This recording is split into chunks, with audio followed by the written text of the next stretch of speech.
So if you follow this channel for any time now, you'll know that, you guys are very important to me, and I try to get back to as many of you or all of you as I can, right? And we take your feedback and we try and use it for future videos.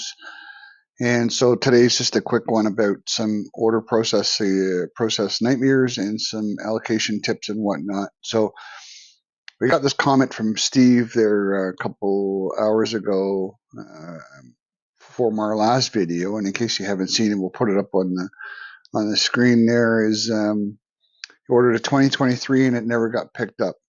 Um, you know, dealers never gotten back to him, so basically stuck in 1100 status. So one thing that I did do today was I did talk to my local dealer who were going to be um, sending me some more information to try and help you guys out and trying to fan through this. Now, some of the things are different up in here in Canada as they are in the US in the sense that, it's a smaller market and whatnot. But what I'm going to suggest to people like Steve, whose orders stuck at 1100 status, follow up with the dealer first and foremost. I did get some valuable information today from Nick. I want to thank Nick and the guys at Tom Smith Chevrolet for helping me out with some of this, because I was under the assumption it went one way and it went another way. So we're going to get into a bunch of that coming up in the video. But follow up with the dealer. If you haven't heard anything, when the crossover comes in July and the cutoff comes, you got to reorder that car if it's not picked up based on the new model, in our case for 2024. So, I've been pushing it and I say it time and time and again, make sure your dealer has allocation, because if your dealer doesn't have allocation and they take your money and take your order, it will sit in 1100 status and it will not get picked up, period. So follow up with the dealer, make sure that they have allocation. If they don't, get your deposit back. I wouldn't wait any more than, honestly, 3 or 4 weeks maximum.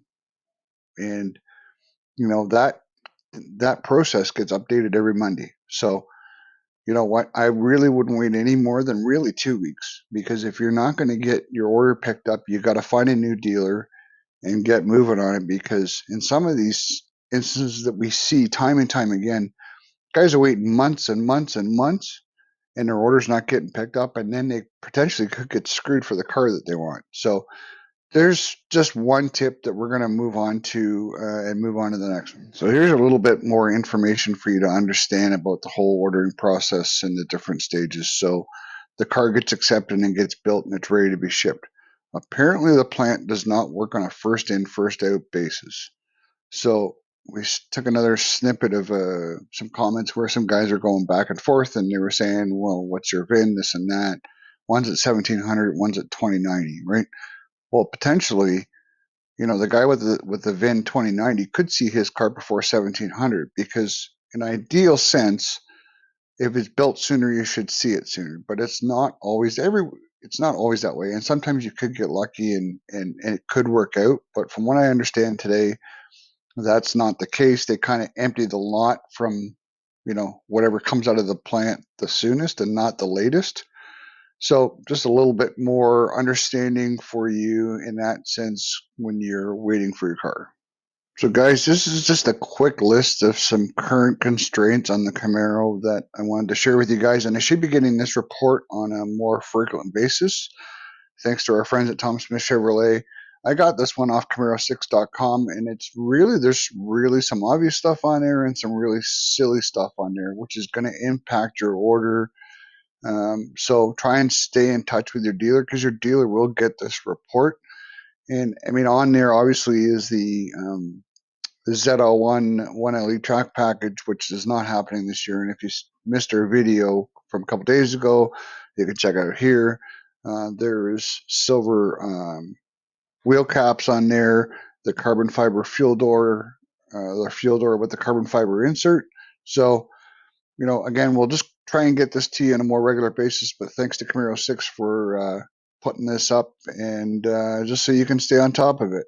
Guys, just quick before we go, I want to give a special thanks to Nick at Tom Smith Chevrolet and the dealer themselves for all that they do for the channel. They volunteer information, resources, time, if they have cars, they let us kind of play around with those.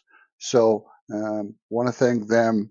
Hope this provides you guys some clarity. And if you're up here in Canada and you're looking for a car, please give them a call. They do a lot for us, and there's no, they're not a sponsor or anything, but they're a really good dealer to deal with. So that's it for today, guys. Really appreciate you watching. We'll see you on the road.